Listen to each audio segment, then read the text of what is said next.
तुम्हाला काय पाहिजे?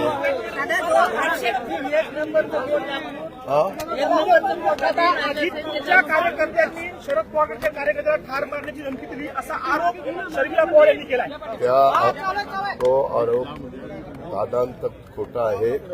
जर तसं झालेलं असेल तर सीसीटीव्ही कॅमेरे ठेवलेले आहेत. सीसीटीव्ही कॅमेऱ्यामध्ये सगळं काही आलेलं असेल आणि त्या पद्धतीनं निवडणूक अधिकारी बघतील. आज आम्ही एवढ्या निवडणुका पार पाडल्या, परंतु कधीही आमच्या कार्यकर्त्यांनी अशा पद्धतीनं वक्तव्य कधी केली नाही. आम्ही सुसंस्कृत महाराष्ट्रामध्ये राहत असताना सुसंस्कृतपणा दाखवतो.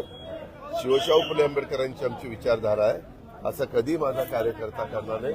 माझ्या कार्यकर्त्यावर ठाम विश्वास आहे. सरतून बाजूला गाडी दुसरं काय अरे एखादी बोला रे. ज्या स्लिप वाटल्या त्याच्यावरती घड्याळाचं चिन्ह होतं, ज्याच्यावर हा वाद झाला. अशा स्लिप आत गेल्या कशा काय असा आक्षेप त्यांनी घेतला. अहो, तुम्ही जर ज्या पक्षाचे उमेदवार असतात किंवा कार्यकर्ते असतात त्यावेळेस अशी स्लिप देतात आणि त्या शेजारी चिन्ह असतं.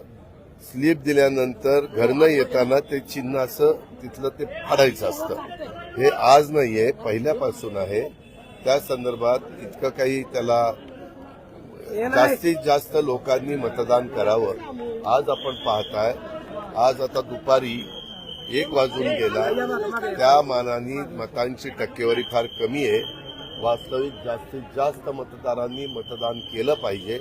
तशा पद्धतीचं आव्हान मी आपल्याद्वारे सगळ्याच मतदारांना करतो. तुमचा हक्क बजवा. तुम्हाला तुमच्या सद्विवेक बुद्धीला स्मरून तुम्हाला जो योग्य उमेदवार वाटेल त्याला मतदान करा. परंतु हे मतदान करत असताना मतदानाचा हक्क कुणी त्या ठिकाणी घालू नये. प्रत्येकाने येऊन मतदान करावं असे माझं आवाहन. तक्रार केलेली आहे त्यांनी अधिकृत त्याच्यावरती काय अशा पद्धतीने म्हणजे ठीक आहे ना, तक्रार केली ना तुम्ही. जरी पोलिसांच्याकडे तक्रार केली तर पोलीस त्याची चौकशी करतील, निवडणूक आयोग चौकशी करतील आणि त्याच्यामध्ये काय खरं आहे काय खोटं आहे ते तपासतील. कुठे मतदान झालं होतं? अरे नाही रे बाबा, तुला तू सकाळपासून दिसतोय, तुला दिसतं का आम्ही तसे लोक आहोत?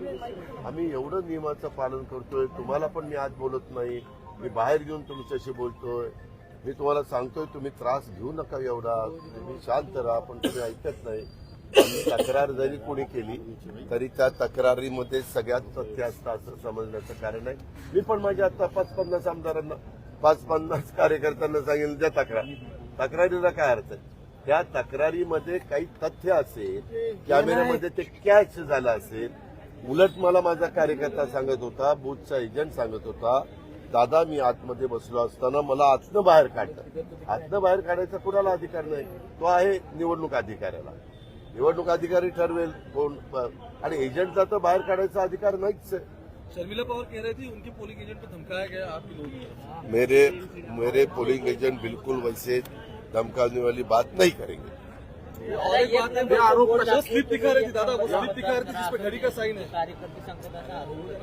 अरे वेड्यांनो, तुम्ही म्हणता की दाखवा मतदान केलं का. आता मी दाखवलं असं तर मी एक आकडा केला, मग असं दाखवायचं.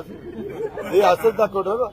आणि हे आज नाही, सगळ्या महाराष्ट्रात प्रत्येक जण मतदान करून आल्यावर असं दाखवतो. जर या बोटावर दाबलं तर आम्ही हे दाखवू, नाहीतर हे दाखवू, त्याच्यावर दाखवू. काय रे तुम्ही पण ना, ऐका, विरोधक काही आपल्यालाही कळलं पाहिजे की त्या बोलण्यात तथ्य आहे का. आता इथं माझा 1 नंबर आहे, आता इथं 1, आता काही ठिकाणी वेगवेगळे नंबर आहेत. मग तिथं ते ऑब्जेक्शन. वेगळं काय कारण आहे या आरोपामध्ये? काय आता तुझेही केस गेले तर माझेही केस गेले. आपण विचार करून करून दमलोय की काय कारण आहे, पण आपल्याला काही कारण सापडलं. एक हिंदी में कहिए की शर्मिला पवार आप पे आरोप करी जा रही बार बार. काय राडा झाला बाबा, कार्यकर्ते आक्रमक झाले तर बघायला मिळतं. काय राडा झाला. दोन्ही गट आमने सामने आले होते. दोन्ही गटांमध्ये काही काळ त्यामध्ये आमचेही कार्यकर्ते तारतम्य राखलंय. अशी आमच्या बारामतीमध्ये पद्धत नाहीये. प्रत्येकाला आपली आपली भूमिका मांडण्याचा अधिकार आहे, परंतु सगळ्यांनी आचारसंहितेच्या नियमाचं पालन करून वागलं पाहिजे, एवढं माझं सर्वांनाच आव्हान आहे. दादा, एक हिंदी की शर्मिला पवार जो कह रही थी उन आरोपों पे आपको क्या कहना है? कौन से आरोप? वो कह रही थी कि स्लिप्स बांटे जा रहे हैं जिसके ऊपर घड़ी के साइन है, वो दिखा भी रही थी मीडिया को कि किस तरह से हो रहा है जानबूझकर। मुझे वैसा बिल्कुल नहीं लगता. हम इतने सालों से चुनाव लड़ रहे हैं, ऐसा बिल्कुल कोड ऑफ कंडक्ट जो रहता है उसके बावजूद हम बिल्कुल कुछ नहीं करते.